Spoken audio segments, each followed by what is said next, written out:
Welcome to Reparenting Radio. I'm Lisa Watson, architect of human transformation. This is a space for leaders, parents, and anyone ready to break old patterns, regulate their nervous system, and show up in their life with clarity and self-trust. If you're ready to change the way you lead, love, and live, you're in the right place. Let's begin. Hello, and welcome back to Reparenting Radio. Today we're going to talk about something that I think most people feel, and that's this strange discomfort feeling, this just uncomfortable feeling when life slows down. When, even life meaning like a day, a week, maybe even a couple of hours. Just truly the inability to rest, the constant need to stay busy, the urge that we have to keep cleaning and working and scrolling and fixing and planning, producing, thinking, moving, doing, right? Even when there's technically nothing urgent happening. And what's interesting is that most people don't even realize that they're doing it. And as you're listening to this, you might be thinking, I don't do that. I just have a lot of stuff to do. Because culturally, we have normalized busyness so deeply that it actually gets praised. You ask somebody, how have you been? And they say, oh, busy, crazy busy. Oh, I've just been so busy lately. And almost automatically, the response that you get back is something like, oh, well, that's good, or that's great, good for you. Oh, I'm so glad to hear it. You must be doing a lot. My goodness, you're so productive. That's awesome. Busy's good, right? But I've started realizing over the years that both personally and through the work that I do with clients, that busyness is not necessarily fulfilling.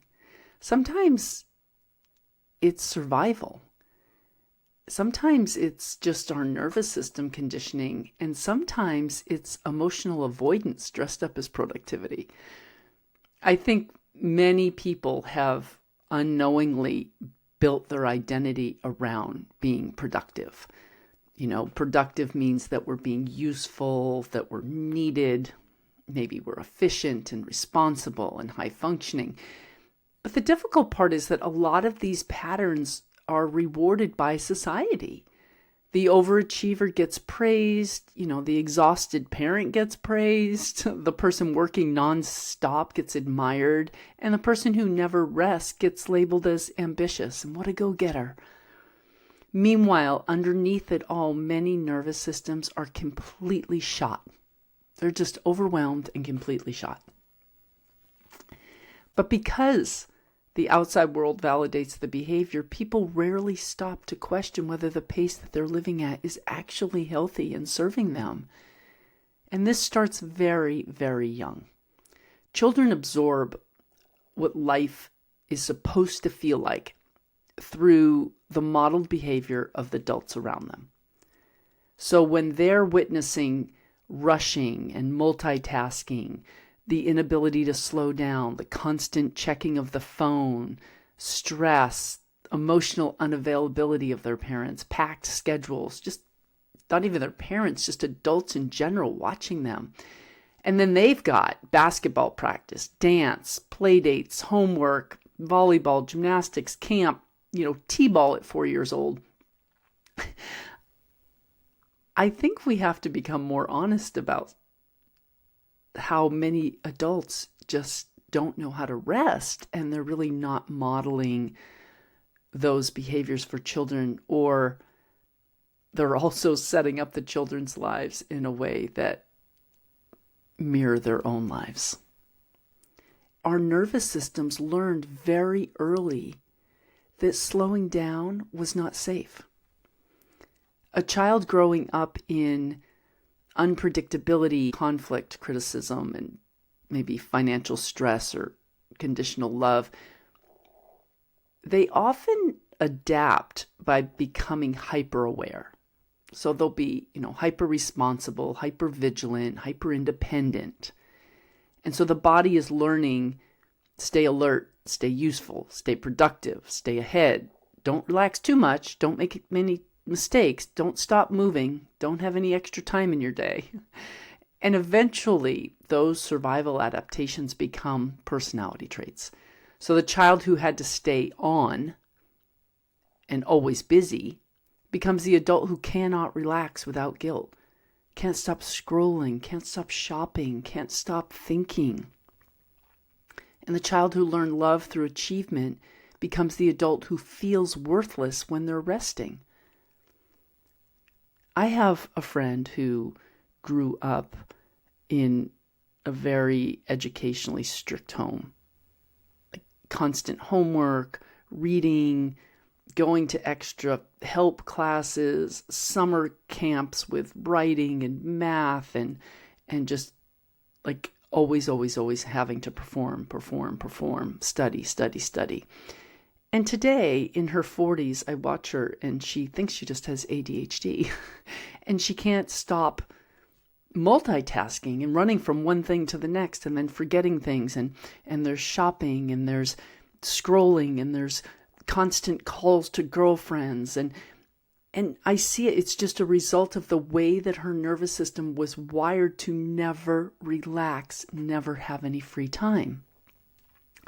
And I think that this is where healing can get really interesting, because many people consciously say that they want peace, but unconsciously they feel unsafe when peace actually arrives.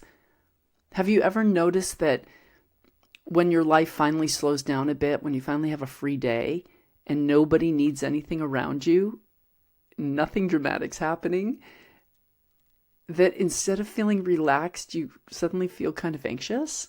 I know it's absolutely happens to me, like restless or agitated or uncomfortable or not sure what to do. It's like your mind starts searching for problems. You start cleaning something unnecessarily, or reach for your phone, or you just start creating tasks or start thinking about work or start feeling guilty about something. That is not your personality. That's conditioning. That's a nervous system that became accustomed to activation. And for many people, that stress feeling became really familiar, and it became homeostasis for your nervous system. Because what becomes familiar often feels safe, even when it's exhausting. I think we live in a culture that is deeply addicted to stimulation. We know that, right? Constant input, noise, constant productivity and urgency. And honestly, many people have never learned how to simply be with themselves. Because the moment the distraction stops, the feeling underneath finally has space to surface. And those feelings can be grief, loneliness, fear, emptiness, exhaustion, unprocessed emotions, and old pain, things that we've never given ourselves time to actually feel.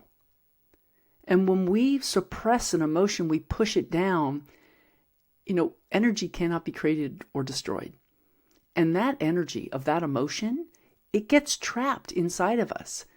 If we don't eventually feel it through our tears or through our words, it's going to manifest itself somewhere in our body, maybe as a illness, as a rash, or as a tumor, or as a headache, or as inflammation somewhere in the body. It's really important that we give ourselves time to actually feel these emotions, and they could be emotions that have been trapped in there since we were 2 years old. But instead of slowing down long enough to feel what's there, many people just keep themselves in motion. And they're not doing it consciously, but subconsciously, protectively. And I'm not against ambition. I'm not against discipline and doing things, because mind you, I do a lot. I have a lot of projects and lots of things going all the time. So, this episode isn't about anti-ambition. I love creating. I love meaningful work. I love building things. And I think purpose is beautiful. But this is about awareness, because there's a massive difference between creating from alignment and running from yourself through constant productivity. And one of the things that I have personally had to learn in my own healing journey is that rest is not laziness. It's regulation. It's repair. It's needed biologically. And honestly, many people feel guilty resting because somewhere along the way, they learned that their value came from what they did and what they produced, not from who they are. And that's a really painful program to carry. Many of us are carrying, especially for women and parents and high performers, and men too. And I think one of the most important questions we can start asking ourselves is, who am I when I'm not performing? Who am I when I'm not needed? Who am I when I'm not fixing other people's problems? And who am I when I'm not trying to prove myself? Can I sit quietly with myself without immediately needing a distraction? Can I allow stillness without interpreting it as failure? Because healing often looks like creating enough internal safety for the body to realize that I don't have to stay in survival mode anymore. And for those of you who've been following and listening to this podcast, you know that I moved to Mexico for 4 years. And I just moved back a few months ago. And that is what I did in Mexico for 4 years. I literally had to train myself to relax. I have always been such a type A personality. I found my safety in productivity. I was married to a very volatile man who was a little OCD, and I just kept things perfect all the time. And in Mexico, I literally trained myself to just learn how to relax. And it wasn't easy. I mean, I honestly just sat in a chair sometimes, whether it be on the beach or on my back patio, and I chose to do nothing, literally nothing. I have trained myself to leave baskets of laundry on the floor or on my bed or dishes in the sink, maybe overnight, and let myself sit with the discomfort of it and stop defining myself by those things. And I'll tell you, it was very challenging, but totally worth it because I'm so much more relaxed now. Now, laundry doesn't stress me. Dishes don't stress me. Now I realize it's just a choice. And if they don't get done right away, it doesn't define me. And for parents, I think it's really, really important that we understand that children need slowness. They need boredom. They need space to use their imagination, to regulate, to decompress, and to simply exist without constant stimulation. I think many adults unintentionally recreate in childhood the same overstimulation they themselves are struggling to heal from, because we think that it's the way we should do it. And we sign our kids up for sports and activities. We hand them screens and homework and schedules and constant entertainment. Plastic toys everywhere, books. And again, none of these things are inherently bad, but nervous systems need recovery too. Children do not just need achievement, they need presence.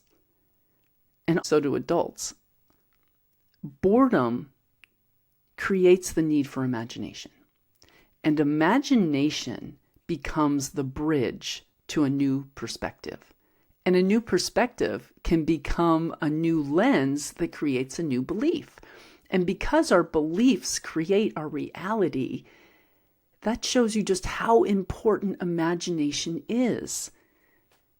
If we're constantly being handed things that show us exactly how things are supposed to be, children aren't building them with their imagination. Like I'm around a lot of kids. I nanny sometimes. I enjoy being around small children. I live with them. And I just see like the toys nowadays that are just like the garage, that has absolutely every detail of everything, or the trucks with the trash can disposal, and it's got there's no room for imagination for the kids. They don't have to imagine anything. It's just exactly a duplication of the world that we're living in. How do we create something new when we're not given the space to have to think about something new or create something in our mind of what we would enjoy? I think one of the most radical things we can do in this generation is to relearn how to be present, to walk without constant input, to sit outside without scrolling, to eat slowly, to breathe deeply, and to allow silence without immediately trying to escape it. I go to yoga often, and I'm always amazed at the people in yoga class. For the 5 or 10 minutes that we're waiting for the teacher, we get in there and set up our mat, and there's always a few people on their phone, just scrolling, just waiting for class to start. Can we not even sit for 10 minutes in silence and just wait? There's wisdom in stillness. There's information in stillness. There's healing. There's opportunity for connection with self and others and nature. Silence creates space to hear ourselves again, to feel our body, to notice our nervous system, to become aware of what's actually happening. What are we really feeling? Internally beneath all of the noise and distraction. And sometimes in that stillness, we begin reconnecting to a sense of ease that was always available underneath the survival patterns. Our higher self's wisdom is available to us in the silence, beyond constant force and striving. But many of us have become so conditioned to survive through pressure, urgency, and overfunctioning that we've lost connection to stillness, and we've lost that connection to our higher self and to our intuition. In the stillness is where our clarity can return. That's why you always have more clarity when you're in the shower or, just like driving in your car. When you've turned your brain off for a second, you're not trying to think. It's like, this moment of clarity when you're not distracting yourself. But for many of us, we have to slowly rebuild safety there first, like I did in Mexico. Practice it, actually. And that takes awareness, it takes patience, it takes compassion with yourself, and it takes nervous system work. So maybe this week, instead of immediately filling every quiet moment, try allowing yourself a few moments of presence. Go for a walk without your phone. Have a meal without distraction. Take a few deep breaths before reaching for the next task. And just notice what comes up. Not to judge yourself, not to force healing, not to find something wrong with you or fix yourself. You're just becoming aware. Because awareness is where patterns begin to loosen. Awareness is where your nervous system begins to soften. And awareness is where we stop unconditionally running the old programs.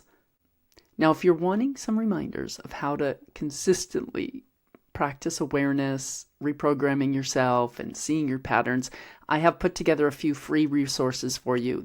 I have 3 things. I have a quick start guide to reparenting. I have a conscious parenting guide. And then I also have created a guide for what to look for as a founder or as a leader before you scale. The links to all these free PDFs are in the show notes. You can download them directly from there. And that's all I have for you this week, folks. Thank you so much for listening to me. I hope you find some relaxation, some quietness, maybe even some boredom in your week this week. And I'll talk to you next time. Thank you for listening to Reparenting Radio. If today's conversation supported you, take a moment to subscribe, leave a review, or share it with someone who knows they were made for more than the patterns that they inherited. If you're ready for serious inner work and real transformation, personally or professionally, you can explore my leadership pathways at lisa-watson.com. And if you're raising little ones alongside your own healing, you'll find my children's books at awakentheone.org. Until next time, stay grounded, stay open, and keep reparenting the parts of you that are ready to come home to their authenticity.